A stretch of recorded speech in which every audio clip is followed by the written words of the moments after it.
महरिपारा दख'र दुलाराय बर' फरायसा आफाद लोगोसेनो रैनामुथि रंजालि बैसागु फोरबो फालिथाय आफाद आरो महरिपारा दुलाराय बाथौ बियाब गौथुमा जथायै दख'र आफादनि 22थि रंजालि बैसागु फोरबो फालिथाय आरो बाथौ बियाबनि 9थि रंजालि बैसागु फोरबो फालिथायखौ दिनै नैबे उत्तर बेतना गोजौ फरायसालिनि गेवलां फोथाराव दिनै सानसेनि हाबाफारिजों बिथांमोना खुंफुंदों आरो बेवहाय बिथांमोना फुंनिफ्राय जागायनानै गौथुमारि फिरफिला बिरहोनाय आरो रंजालि बैसागु फोरबोनि फिरफिला बिरहोनाय आरो बेबायदिनो माने मुंख्लंफोर आरो रुंसारिफोरनिसिम बिबार बावनाय लोगोसेनो गेदेरफोरखौ मान बावनाय सिबिनाय आरो उन्दैफोरनो अननाय होनाय बेबायदि माखासे हाबाफारि बिथांमोना लादों आरो बे हाबाफारियाव थारैनो बर' हारिनि थाखाय बा बर' समाजनि थाखाय जोंनि इयुन जोलैफोरनि थाखाय मोनसे गोनांथार हाबाफारिफोर आरो बे हाबाफारिखौ लानायनि थाखाय आङो तामुलपुर जिल्ला दख'र दुलाराय बर' फरायसा आफादनिफ्राय खुंफुं आफादनि बिथांमोननिसिम आं बे समाव साबायखर बावदों आरो बिथांमोना गोबां थांखि बिथांमोना लादों जे जोंनि रंजालि बैसागु फोरबो फालिथायनि गुबै थांखि बा गुबै जोंनि नेमखान्थि बे नेमखान्थिखौ जोंनि इयुन जोलैफोरनो फोरोंनानै गालांनायनि मोनसे थांखि बिथांमोना लादों आरो बेबायदिनो बर' हारिनि हारिमुखौ फोथांना लाखिनाय जेरै जोंनि बर' हारिनि गाननाय जोमनाय जोंनि दख'ना जोंनि गामसा जोंनि आर'नाइ जोंनि फास्रा आरो बेबायदिनो गुबै जोंनि दामग्रा दामजु जोंनि खाम सिफुं जथा सेरजा गंगोना बेफोरखौ फोथांनायनि थांखिजों बिथांमोना नैबेबादि हाबाफारिखौ लादों आरो बेनि अनगायैबो बर' हारिया मोनसे सोद्रोम हारिमोन आरो बे हारियाव जोंहा मानिलायनाय सिबिलायनाय अनलायनाय आरो खौसेथिया जोंहा बर' हारियाव दङ आरो बेखौ दिनै जोंनि इयुन जोलैफोरनो फोरोंना गालांनायनि थांखिजों महरिपारा दख'र दुलाराय बर' फरायसा आफाद रैनामुथि रंजालि बैसागु फोरबो खुंथाय आफाद लोगोसे दिनै रैनामुथि रंजालि बैसागु फोरबो फालिथाय खुंगा 22थि रंजालि बैसागु फोरबो आरो खुंगा 90थि बैसागु फोरबो फालिथाय महरिपारा बियाब दुलाराय बाथौ जथायै खुंनाय रंजालि बैसागु फोरबो बे रंजालि बैसागु फोरबोआ आंखौ गेवलां बैसागु मोसानाय दिन्थिफुंनाय बे हाबाफारि बेखेवनो थाखाय आं हांख्रायदोंमोन आङो हांख्रायनायखौ लाखिबाय आरो आंनि हाबाफारि गेवलां बैसागु मोसानाय दिन्थिफुंनाय आङो बेखेवनानै होबाय दा गेवलां मोसानाय दिन्थिफुंनाया दा जागासिनो दं दा आङो खावलायदों दा रैनामुथि रंजालि बैसागु फोरबो फालिथाय आरो महरिपारा बियाब दुलाराय बाथौ जथायै जाहाथे बे हाबाफारिखौ जाहाथे जयैनो माने बोसोरफ्रोमबो खुंबाय थायो आरो जोंनि हारिनि जे गावनि हारिनि जोङो रंजालि बैसागु फोरबोखौ दा बे खुंनाय हाबाफारिया आफादा 22थि रंजालि बैसागु फोरबो फालिथाय रैनामुथि रंजालि बैसागु फोरबो फालिथाय आफादा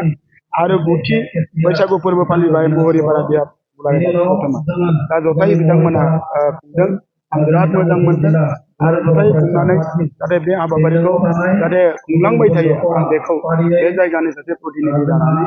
आं बिथांमोनखौ खावलायदों आरो रायजो राजायाबो बेयाव फैनानै लोब लोब फैनानै बे हाबाफारिखौ जाफुंसार होनायाव आङो हेफाजाब खालामनाय नुदों आरो रायजो राजाखौबो आङो आंनिफ्राय अननाय सिबिनाय हामलायनाय बावहरदों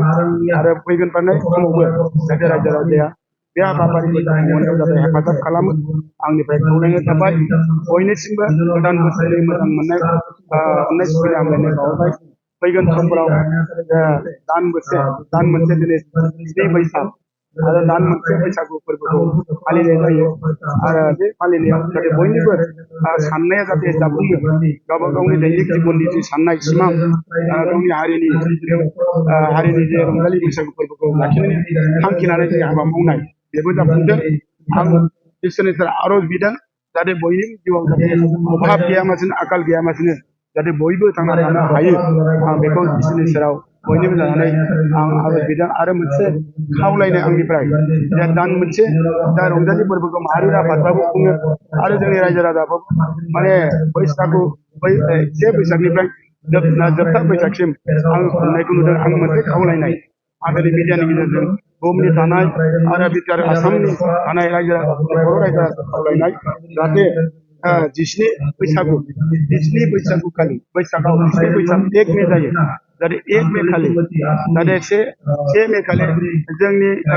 बर'नि बिफा बड'फा इउएन ब्रह्मआ थैनाय सान आरो बड'फा इउएन ब्रह्मआ जोंनि बिफा बर' हारिनि लामा दिन्थिगिरि जोंनि बर' हारिया मोनसे फैनायाव बड'फाया नङा होमबा जों फैनो हायामोन बेनिखायनो बर' हारिया जों बेखौ सिबिनाया जोंनि खामानि आं खावलायदों बे 1 मे खालि 17 बैसाग खालि सोरबाफोर जुदि बैसागु फोरबोखौ फालिनो थाखाय थि खालामदोंबा आं खावलायदों सासे प्रतिनिधि हिसाबै आरो बर' बिमानि फिसा हिसाबै जाहाथे बड'फाखौ जों सिबिनाया जोंनि खामानि आरो बड'फाखौ सिबिनाया जोंनि खामानि बेखौ बयबो साननानै जाहाथे 17 बैसाग माने 1 मे खालि जाहाथे बैसागु फोरबोखौ सानसे फालिया आङो गुरैयै बयखौबो खावलायदों आरो खावलायनानै जाहाथे जोंनि बर' हारिनि जे सिमां हारिखौ लानानै बे सिमाङा बयनिबो सिमाङा जाफुंदों माहारि आफादफोरनि सिमां आरो जोंनि धोरोमारि गौथुमफोरनि सिमां आरो थुनलाइ आफादनि बिबानगिरि बिथांमोननि सिमां बे गासैबो सिमाङा जाहाथे हारिखौ जौगाहोनाय मोनसे सिमां बे सिमाङा जाहाथे बे बोसोराव जाहाथे देग्लाय बोसोराव जाहाथे जाफुंहैयो जाहाथे बिसोरनि खामानि मावनाया जाहाथे सिमाङा जाफुङो आं इसोरनि सेराव आर'ज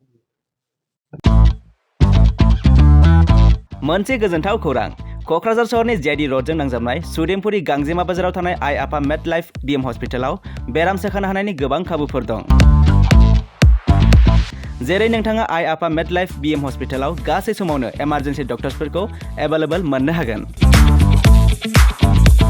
आरो बेयाव medical laboratory pharmacy paediatrics medicine gynaecology radiologist surgery dental cardiology gastroenterology urology dental x-ray play area x-ray sonography OT थामहिनबा ऑपरेटिंग थिएटर आईसीयू आरो एनआईसीयू पीआईसीयू फोरनि डक्टरफोरा एभेलेबल दं